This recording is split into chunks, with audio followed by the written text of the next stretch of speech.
Por que será que cada vez mais jovens estão adiando sair da casa dos pais? Será que a minha geração é realmente preguiçosa e quer viver às custas do dinheiro da família? Todo dia sai uma pesquisa nova falando que a geração Z e até mesmo a millennial estão adiando sair da casa dos pais.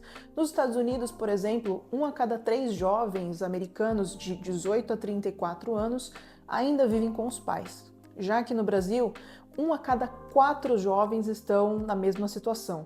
E não é difícil imaginar, é claro, quais são os fatores que estão levando as gerações mais novas a ficarem na casa dos pais. Você que está me assistindo aqui agora, você mora sozinho? Eu tenho certeza que você vai ao supermercado com frequência, né, e consegue observar ali o preço dos alimentos. E não só isso, né, existem vários fatores que influenciam para que uma pessoa saia da casa dos pais, né? Esse ano eu completei 10 anos morando sozinha. Eu vou falar aqui pra você que eu acho que nos últimos 2, 3 anos foram os mais difíceis pra mim. Eu tive momentos em que eu realmente cheguei a pensar em vender todas as minhas coisas, pegar os meus 2 gatos e voltar pro interior. Tamanha a dificuldade que é viver sozinha numa cidade grande. Olá, eu sou a Letícia Souza, bem-vindo ao Projeto Luminis e hoje eu quero falar com você sobre o porquê as novas gerações não estão saindo da casa dos pais. Eu saí da casa da minha família há 10 anos. Graças a muito estudo, eu consegui uma bolsa no ProUni, consegui não pagar ali a faculdade particular que eu escolhi e fui morar a 100 quilômetros da cidade que eu havia nascido. A minha família sempre me impulsionou muito a estudar, a me aperfeiçoar e a ser independente. Quando era criança, eu logo aprendi com a minha avó a cozinhar, arrumar casa, a fazer ali serviços básicos de casa, não por uma questão de... porque ela achava que eu, como mulher, deveria fazer aquilo, não tinha nada a ver com isso, mas é porque ela me dizia que aprender a se virar era uma habilidade que todas as pessoas deveriam ter para ser ali independentes, né, e mais autônomas. E ela estava muito certa sobre isso. Quando eu saí de casa, nessa época eu fui morar com uma amiga e a gente dividia o aluguel juntas. E a minha parte, e a parte dela, né, era R$ 350. Eu, olhando para trás assim, eu penso, caramba, R$ 350, só isso? Mas é claro, isso foi há 10 anos atrás. Depois que eu fui morar sozinha, eu comecei a pagar 750. O que ainda, olhando para trás, era muito dinheiro. Hoje eu olho para trás e falo, caramba, era muito dinheiro para morar sozinha. Era metade do meu pagamento.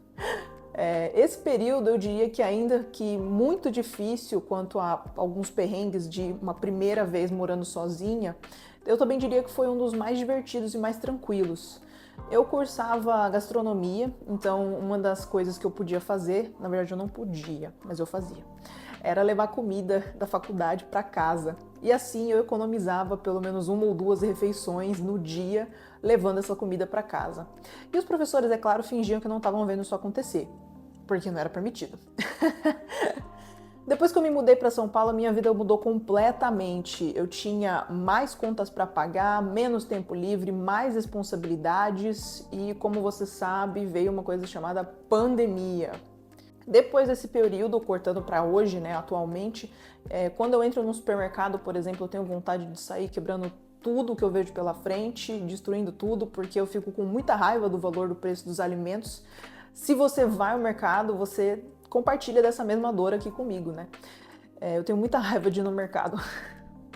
Café, tomate, ovo, verdura, legumes, tudo subiu. Seja por fator climático, problema na logística, doenças, pragas, flutuações do mercado, dólar, tudo subiu. Você vai no supermercado hoje em dia e não compra mais nada com R$ 100, né? Uma sacola dá R$ 100. Mas o seu salário continua, é claro, o mesmo. O salário é o mesmo para que você se vire com o que tem. Agora, quando eu vou para casa da minha família, por exemplo, eu estive lá recentemente, eu tenho um exemplo completamente oposto disso tudo aqui que eu tô falando para vocês, porque, é claro, lá na casa da família tem muito mais fartura do que na minha própria casa. Seja porque é uma cidade menor, com um custo de vida mais barato, a minha família não paga aluguel também, tem casa própria, tem mais gente em casa, mais fontes de renda. Lá tem a comida em abundância, ainda que tenham que fazer algumas economias aqui e ali, tem muito mais do que eu tenho aqui na minha própria casa. Se você vier aqui, você me avisa com antecedência para eu te receber, tá bom? Então, assim, esse pequeno recorte que eu fiz sobre a minha vida dá para exemplificar um pouco do porquê que o jovem ainda não saiu da casa dos pais. Existe uma incerteza muito grande sobre o futuro do país. Nós temos empregos que exploram o trabalhador até o limite. Todo dia sai uma notícia nova falando das novas peripécias do governo, o que o político falou, o que ele deixou de fazer. E é claro que as pessoas vão se sentir inseguras de se jogar no mundo dessa maneira, ou até mesmo de entrar no mercado de trabalho. Vai ter medo de não dar conta, de não conseguir pagar aquele aluguel, de ir no mercado, de ficar devendo para alguém. Mas outra coisa que acontece bastante também são famílias que não preparam seus filhos para o mundo. Eu canso de ver jovens ao meu redor em que a família faz tudo. Lava roupa, faz marmita, dá tudo na mão, que até mesmo não acreditam no potencial dos próprios filhos de serem independentes e que possam voar com as próprias asas, né? De andar com as próprias pernas, de forma como eles não conseguem se desvencilhar daquela família por conta de todos esses mimos exagerados em relação à pessoa, né? Então, que tipo de adulto esses pais e mães estão criando para o mundo?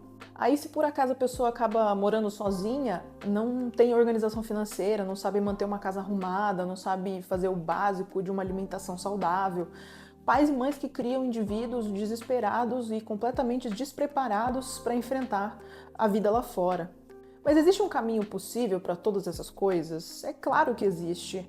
A primeira coisa que você tem que entender, você que está me assistindo aqui agora, presta atenção em mim aqui, é que você não vai ter tudo de uma vez. Se você quer mudar de casa, você vai ter que planejar e se organizar para que isso aconteça e entender que você não vai ter tudo que você tinha na casa dos seus pais. Você possivelmente, eu digo possivelmente, mas é óbvio, que você não terá toda a estrutura que você tinha enquanto você morava com a sua família. Não vai ter aquela geladeira top, aquela televisão grande, um sofá mega confortável. Você vai se mudar com o que você tem. Compra lá uma geladeira simples, um fogão, uma cama, uma máquina de lavar. Se você puder parcelar tudo em 12 vezes, maravilha. E é isso que você vai precisar de início, mesmo que seja para comprar usado. Depois você troca, tá? Você vai ter muito tempo ainda para trocar esses móveis aí. Você não vai dar conta de tudo, certo? Você vai ter dias que você vai se sentir sozinho ou sozinha, vai ter dias que você vai sentir um fracasso porque a casa do seu amigo, por exemplo, é mais bonita que a sua. Mas isso vai passar, é o momento que você está vivendo agora. E se você não souber fazer algo, você vai procurar no YouTube, tá? Para de ser burro. Vai procurar no YouTube e seja independente, aprenda sozinho, aprenda com seus erros aí. Tem gente que tem pais e mães que são tóxicos, é claro, que não apoiam a decisão dos filhos, então você não vai perguntar para eles como fazer as coisas, tá? Não se rebaixe a esse nível. Aprende sozinho, pede para um amigo te ajudar, e se você não tiver um amigo para te ajudar, aí eu sinto muito, eu não consigo te ajudar além daqui. Não dá para ter tudo nessa vida. Isso tudo, é claro que eu tô falando, são momentos que serão muito dolorosos na sua jornada morando sozinho, mas a sua liberdade não tem preço. Quando você colocar a cabeça no travesseiro à noite e perceber o tanto de coisas que você fez sozinho, que você há poucos dias atrás não sabia que poderia fazer, você vai ter uma noite incrível de sono, é sério. Você vai fazer a sua mudança, você comprou seus móveis, você instalou as prateleiras, você perguntou para os vizinhos como é que faz tal coisa. Você fez tudo isso, não foi seus pais. As novas gerações não estão saindo da casa dos pais porque não querem. É claro, existem alguns jovens que realmente querem continuar sugando de todo o fruto do trabalho dos pais e viver na dependência deles. Mas eu tenho certeza que essa não é a regra. Não é uma geração preguiçosa, mas um público que vem enfrentando um mar de situações, tanto na economia, tanto enquanto a sociedade, né, que fazem com que elas não consigam dar esse primeiro passo. Mas se você que está me vendo aqui agora tem o sonho de morar sozinho, seja por conflito familiar ou porque você deseja ter a sua própria individualidade, vá em frente. Eu sei, é claro que pagar aluguel não é nada fácil, eu estou há 10 anos fazendo isso sozinha. A economia, ela sempre esteve complicada, eu acredito talvez que nunca melhore, mas você vai dar um jeito. Quando você está numa situação que exige com que você tome uma atitude, você vai tomar uma atitude, você não vai deixar escapar. Seja corajoso ou corajosa, às vezes a sua saúde mental e a sua paz dependem desse passo que você ainda não deu. E aí, você já saiu da casa dos pais ou está se planejando para isso?